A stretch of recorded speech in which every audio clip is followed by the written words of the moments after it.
여러분, 도를 아십니까? 여러분, 도를 아십니까? 라는 질문을 받으면 아마 한국의 그 길거리에서 만났던 불편한 경험을 떠올리시리라 생각합니다. 갑자기 길을 가다가 도를 아냐고 물어보는 사람들.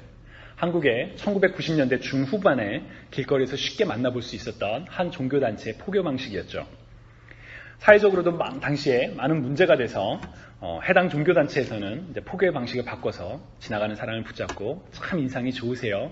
막 이런 말로 하는 사람도 본 적이 있었습니다.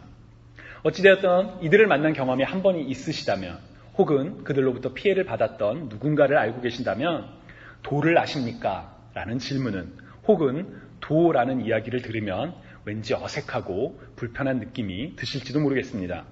그렇지만 오늘 여러분들과 함께 나누기를 원하는 질문이 바로 도를 아십니까? 입니다. 처음 시작부터 좀 불편하죠? 저도 좀 불편합니다. 근데 오늘 본문 14절을 보면 바울이 이렇게 얘기를 하죠.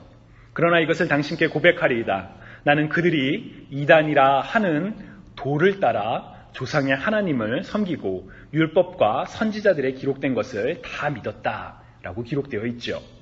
바울이 바로 그 도라는 표현을 사용합니다. 이 도, 길도자죠. 이 도의 원어는 그 그리스어는 호도스라는 단어로 표면적으로도 정말 길, 웨이를 뜻합니다. 우리가 알고 있는 한국어의 도도 마찬가지로 길을 뜻하지요. 그렇지만 한국어에서는 그 도가 어떤 종교적인 원리나 이치를 의미하는 그런 중의적인 의미로 사용되기도 합니다. 마찬가지로 그리스어 호도스도 표면적인 의미 외에도 다른 의미가 있습니다. 특별히 초대교회에서 예수님을 믿는 사람들을 당시 사람들이 follower of the way라고 불렀다고 합니다. 길을 따르는 사람들이라고 그런 의미이죠. 이들이 초대교인들이 길을 따르는 사람들이라고 불렸던 이유는 바로 요한복음 14장 6절입니다. 요한복음 14장 6절에서 예수님께서는 내가 곧 길이요 진리요 생명이니 나로 말미암지 않고는 아버지께로 올 자가 없느니라 라고 말씀하셨죠. 하나님께로 구원으로 이루어지는 유일한 길이신 예수 그리스도, 바로 이 예수 그리스도를 따랐기 때문에 초대교회 사람들은 길을 따르는 사람들, follow of the way, 도를 따르는 사람들이라고 불렸습니다. 사도행전에는 이와 같은 의미로 도라는 단어가 여러 차례 사용이 됩니다. 가장 먼저 언급되는 장면은 사울이 그리스도를 박해하는 장면입니다. 사도행전 9장 1절에서 2절을 보면 사울이 주의 제자들에게 대하여 여전히 위협과 살기가 등등하여 대제사장에게 가서 다메섹 여러 회당에 가져갈 공문을 청하니 만일 그 도를 따르는 사람을 만나면 남녀를 막론하고 결박하여 예루살렘으로 잡아오려 함이라 라고 기록되어 있습니다. 그러니까 사울이 이미 그 도를 따르는 사람들을 잡기 위해서 행동했다라는 것을 알고 있죠. 그렇게 도를 따르는 사람들을 잡으려고 했던 사울이 이제 그 도를 따르는 사람이 되어 예루살렘에 도착하게 되었습니다. 예루살렘에서 그리고 붙잡았죠. 사도행전 21장에서는 바울이 3차 전도 여행을 마치고 예루살렘에 돌아왔을 때 사람들에 의해서 붙잡히는 장면에 그 이야기가 기록되어 있습니다. 바울은 여러 사람들로부터 예루살렘에 가면 당신이 고난을 당하게 될 것입니다. 당신이 결박당하게 될 것입니다. 라는 경고를 듣습니다. 그러나 바울은 담대하게 성전에 나아갔습니다. 그리고 사람들에게 붙잡혀 죽을 뻔하게 되었던 그 순간에 폭동의 소식을 들은 로마 천부장이 와서 바울을 구해줍니다. 바울은 흥분이 가라앉지 않은 사람들에게 바로 그 도, 예수 그리스도에 관해서 증거했습니다. 예수의 도를 따르는 사람들을 핍박하여 그들을 죽이기까지 열심히 했던 바울이 이제는 예수 그리스도를 만나 복음을 증거하게 되었다라고 사람들에게 이야기하자 사람들은 더 난리를 쳤죠. 그리고 이제 다음날 대제사장과 그리고 유대 공의회 앞에서 바울이 심판을 받게 됩니다. 그때 바울은 여전히 담대히 죽은 사람이 부활할 것이라는 소망, 곧 도에 대해서 이야기하고 더 큰 위협을 당하지요. 바울을 죽이려는 그 음모가 있다는 것을 알게 되자 이제 로마의 군인들이 바울을 유대 총독 벨릭스에게 보냅니다. 그리고 이제 바울은 로마이자 유대 총독인 벨릭스 앞에서 자신을 고발하는 대제사장과 그리고 그 일행에 맞서서 자신의 신앙을 믿음으로 고백합니다. 그 변론 중의 일부가 바로 오늘 우리가 읽은 사도행전 24장입니다. 바울이 굉장히 짧게 이야기하는 그 부분에 제가 일부를 가져왔는데 다시 한번 읽어보겠습니다. 그러나 이것을 당신께 고백하리이다. 나는 그들이 이단이라 하는 도를 따라 조상의 하나님을 섬기고 율법과 선지자들의 기록된 것을 다 믿으며 그들이 기다리는 바 하나님께 향한 소망을 나도 가졌으니 곧 의인과 악인의 부활이 있으리라 함이니이다. 이것으로 말미암아 나도 하나님과 사람에 대하여 항상 양심에 거리낌 없기를 힘쓰나이다. 라고 바울이 이야기를 하죠. 이 짧은 바울의 변론 속에는 도가 무엇인지 그리고 그 도를 따르는 사람들이 어떻게 살아야 되는지 그 핵심적인 메시지가 담겨 있습니다. 바로 여러분들과 함께 나누고자 하는 그 내용입니다. 다시 한번 여러분들에게 묻고 싶습니다. 여러분 도를 알고 계시는지요? 바울은 자신이 따르는 도가 유대인들에게 이단으로 비춰지고 있다는 것을 잘 알고 있었습니다. 왜 유대인들이 바울이 따르던 도를 이단이라고 생각했었을까요? 그것은 그들이 예수 그리스도의 메시아 되심을 부정하고 있었기 때문입니다. 하나님의 아들이 사람의 형상으로 와서 죽고 사람들의 모욕을 받아 십자가에 달려 죽었던 일, 그러나 3일 후에 부활했을 뿐만 아니라 누구든지 예수 그리스도의 이름을 믿는 사람들은 영원한 구원을 얻게 된다는 그 복음을, 그 진리를 유대인들은 받아들일 수가 없었습니다. 자신들이 선택받은 민족이라고 믿고 있던 유대인들은 자신들이 알고 있던 것만이 진리라고 믿으며 진짜 참 진리를 거부했던 것이죠. 그래서 그들은 바울이 따르는 도를 이단이라고 주장하며 그들을 박해하는 데 앞섰습니다. 주님이 사랑하시는 여러분, 여러분들은 혹시 어떠신지요? 예수 그리스도의 죽음과 부활, 우리에게 길이요 진리요 생명으로 오신 예수 그리스도에 대한 분명한 믿음이 있으신지요? 만약 우리 안에 예수 그리스도의 죽음과 부활, 그리고 구원의 길이 되신 예수 그리스도에 대한 그 믿음이 없다면 우리는 예수 그리스도를 따르는 사람들이 아닙니다.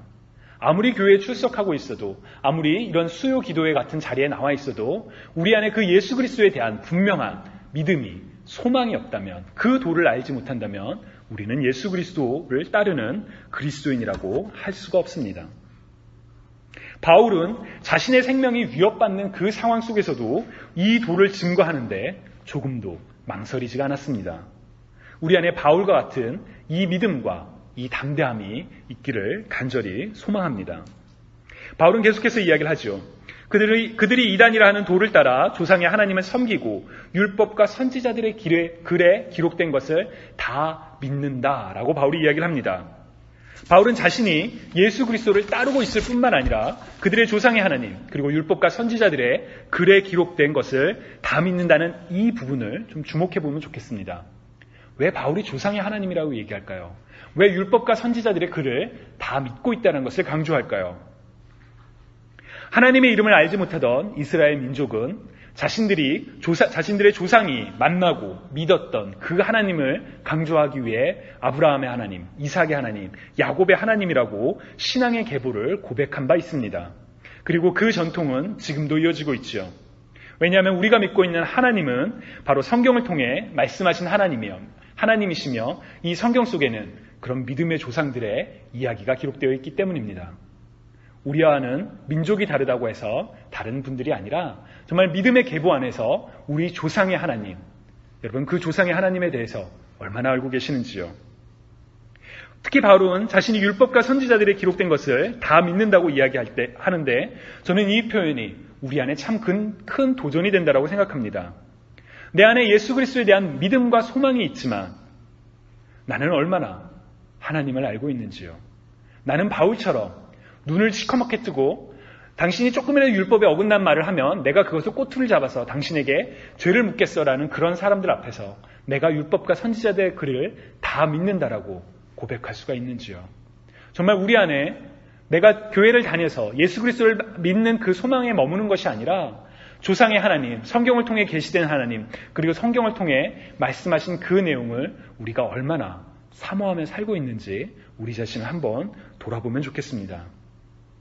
주님을 믿으며 그 도를 따르고 계시는 여러분, 우리 모두가 하나님 알기를 더욱 힘쓰며 하나님의 말씀을 가까이 하는 저와 여러분이 되시기를 주님의 이름으로 간절히 축원합니다.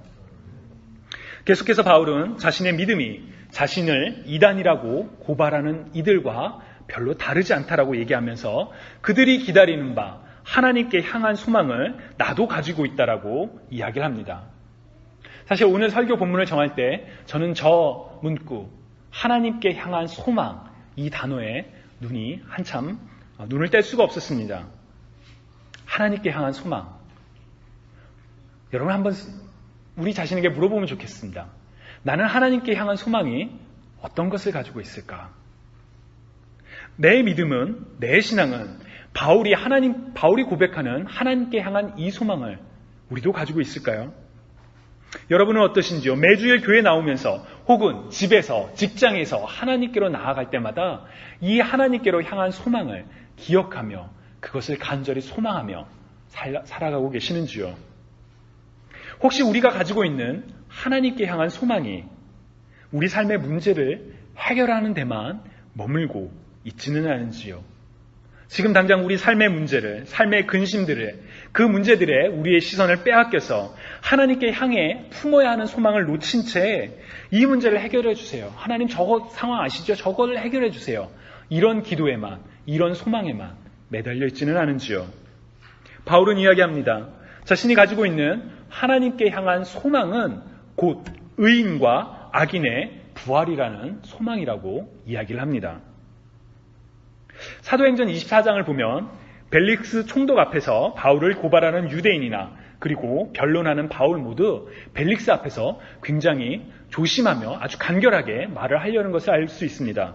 예를 들어 24장 2절을 보면 당신을 더 괴롭게 아니하려 하여 우리가 대강 여짜옵나니 관용하여 들으시기를 원하나이다 라고 벨릭스 총독 앞에서 조심스럽게 말을 하죠. 따라서 바울의 입장에서는 자신이 할 수 있는 말들 중에서 가장 핵심하게 정말 복음의 핵심을 전달해야 되는 그런 상황이었습니다. 그런데 바울은 그때 하나님께 향한 소망이 곧 의인과 악인의 부활이 있는 것이라고 이야기를 합니다. 저는 처음에 잘 이해가 가지 않았습니다. 아니 하나님께 향한 소망, 복음의 핵심은 곧 예수 그리스도여야 하는데 왜 바울은 의인과 악인의 부활이 있으리라 함이니이다 이렇게 이야기를 하는 것일까요? 여기에는 두 가지 가능한 해석이 있습니다. 하나는 22절에 기록된 것처럼 벨릭스가 이 도에 관해 자세히 아는 고로, 즉 벨릭스는 예수 그리스도의 도에 관해 이미 알고 있었기 때문에 그래서 더 자세히 설명할 필요가 없었다라는 해석이 하나 있습니다. 그러나 저는 두 번째 해석, 바로 의인과 악인의 부활에 대한 내용이 곧 구약과 신약을 관통하는 하나의 중요한 메시지이기 때문에 바울이 의도적으로 이 표현을 사용했다라고 생각합니다. 다니엘서 12장 2절을 보면 다니엘이 예언을 할 때 땅의 티끌 가운데서 자는 자 중에서 많은 사람이 깨어나 영생을 받는 자도 있겠고 수치를 당하여서 영원히 부끄러움을 당할 자도 있을 것이라면서 이미 의인과 악인의 부활에 대해서 다니엘이 예언을 합니다. 또한 예수님께서는 요한복음 5장 26절에서 29절에 아버지께서 자기 속에 생명이 있음같이 아들에게도 생명을 주어 그 속에 있게 하셨고 또 인자됨으로 말미암아 심판하는 권한을 주셨느니라. 이를 놀랍게 여기지 말라. 무덤에 있는 자가 다 그의 음성을 들을 때가 오나니 선한 일을 행하는 자는 생명의 부활로 악한 일을 행하는 자는 심판의 부활로 나오리라 라고 예수님께서 분명히 의인과 악인의 부활을 이미 말씀하셨습니다. 곧 의인과 악인의 부활은 구약과 신약 모두에서 말세에 일어날 것이라고 예언된 것인데 바울은 그들을 그 부활 가운데로 부르실 이가 인자 곧 하나님의 아들 예수 그리스도이심을 성경에서 이야기하고 있는 것을 분명히 알았던 것이지요. 또한 바울은 고린도전서 15장, 우리가 보통 부활의 장이라고 부르는 그 고린도전서 15장을 통해 예수 그리스도의 부활로 말미암아 죽은 자의 부활이 있을 것이며 그리스도의 부활이 없이는 우리가 전파하는 모든 것들이 다 헛된 것이라고 이야기를 합니다. 즉 바울이 가지고 있는 부활 신앙의 핵심에는 예수 그리스도의 부활이 있고 그래서 바울이 가지고 있는 하나님께 향한 소망은 단순히 의인과 악인의 부활에 대한 소망이 아니라 예수 그리스도의 부활을 바탕으로 한 그런 소망이라는 것이지요. 하나님께 향한 소망이 바로 부활이라는 것은 우리 삶을 바꾸는 소망이 됩니다. 우리는 보통 건강을 위하여, 성공을 위하여, 더 나은 삶을 위하여 이 땅에서 경주하듯 살아갈 때가 있습니다. 더 좋은 집, 더 좋은 차, 더 높은 사회적 지위, 부, 명예, 성공, 자식들의 잘됨 이런 것들을 바라보며 세상의 것들에 우리의 시선을 맞추고 살아갈 때가 많지요. 그리고 그때 어떤 좋은 것들을 얻게 되면 마치 세상을 다 얻은 것이냐 행복하고 즐거워할 때가 있습니다. 그러나 여러분, 만약 우리 안에 이 땅의 삶이 잠깐이요, 우리가 영원하게 누리게 될 부활에 대한 소망이 우리 안에 있다면 우리 삶의 많은 우선순위들은 바뀔 수밖에 없습니다. 우리가 어딘가로 여행을 가는 상황을 여러분 한번 상상해 보셨으면 좋겠습니다. 우리가 여행을 갈 때 모든 것을 가지고 가지 않습니다. 정말 필요한 것만 가져가죠. 왜냐하면 우리는 다시 돌아갈 집이 있기 때문입니다. 우리가 여행을 갔을 때 잠깐 불편해도 우리는 그것을 참아냅니다. 왜냐하면 우리에게는 편안한 집이 있음을 분명히 알고 있기 때문이지요. 마찬가지로 우리의 삶이 잠깐이며 우리에게 돌아갈 분명한 본향이 있다는 것을, 우리에게 영원한 부활이 있다는 것을, 우리 안에 분명한 소망이 있다면 우리는 이 땅에서 살아가는 세상의 많은 것들에 대해서 다른 관점을, 다른 시각을 가질 수밖에 없게 됩니다. 저와 여러분에게 한번 묻고 싶습니다. 여러분, 하나님께 향한 소망을 가지고 계시는지요? 그렇다면 그 소망은 어떠한 소망이신지요? 예수 그리스도의 도를 알고 따르는 저와 여러분 모두가 바울이 고백했던 바로 그 하나님께 향한 분명한 소망, 곧 부활의 소망이 우리 안에 있기를 주님의 이름으로 간절히 축원합니다. 마지막으로 바울은 16절에서 이렇게 고백을 합니다. 이것으로 말미암아 나도 하나님과 사람에 대하여 항상 양심에 꺼리낌 없기를 힘쓰나이다. 자신이 분명히 알고 따르는 예수 그리스도의 도로 말미암아 하나님께 향한 소망, 곧 부활의 소망으로 말미암아 바울은 하나님과 사람에 대해 항상 양심에 꺼리낌이 없게 행동해왔다고, 자기가 그런 삶을 살고 있다라고 이야기를 합니다. 바로 이 표현에 도를 따르는 사람들이 어떻게 살아야 하는지에 대한 기준이 담겨 있습니다. 하나는 하나님께 대하여, 그리고 다른 하나는 사람에 대하여 양심에 꺼리낌 없이 행동하는 것입니다. 복음 곧 예수 그리스도에 관한 복된 소식은 우리와 하나님의 깨어진 관계를 십자가의 대속으로 해결해 주지만 우리의 삶이, 그리스도인의 삶이 거기서 멈춰서는 안 됩니다. 하나님과의 관계 회복은 물론 세상 가운데 그리고 사람들에 대하여 우리는 올바른 삶을 살 수 있도록 우리 안에 선한 삶에 최선을 다하도록 늘 노력해야 되지요. 반대로 사람과 아무리 원만한 관계를 유지한다 하더라도 우리 안에 하나님과의 관계에 문제가 있다면 그 역시 건강한 관계는 아닙니다. 그 역시 도를 따르고 있는 제대로 된 삶이라고 할 수 없는 것이지요. 예수님께서 가장 큰 계명을 두 가지로 정리해 주셨을 때도 이 원리가 그대로 담겨 있습니다. 내 마음과 몸과 힘을 다하여 주 하나님 여호와를 사랑하라는 것, 바로 하나님과의 관계이며 내 이웃을 내 몸과 같이 사랑하는 것, 바로 사람에 대한 관계를 이야기하고 있는 것이지요. 주님이 사랑하시는 여러분, 여러분들께서는 도를 알고 계시는지요? 어떤 상황 속에서도 두려워하지 아니하고 망설이지 아니하며 우리를 위해 이 땅에 오사 죽으시고 부활하신 예수 그리스도의 그 길 되심에 그 도에 대해서 담대히 선포할 수 있는 저와 여러분이 되기를 간절히 소망합니다. 또한 그 도를 따르는 사람으로서 성경을 통해 분명하게 계시된 하나님 알기를 힘쓰며 우리 조상의 하나님이라고 고백하며 율법과 선지자들의 글을 다 믿는다라는 그런 열심이, 하나님의 말씀을 사모하는 열심이 우리 안에 있으면 좋겠습니다. 그리고 바울처럼 도를 따르는 사람 중에 한 사람으로서 하나님과 사람 앞에서 양심에 꺼리낌 없이 온전히 사랑하고 섬기는 삶을 살아가는 저와 여러분이 되시기를 주님의 이름으로 간절히 축원합니다.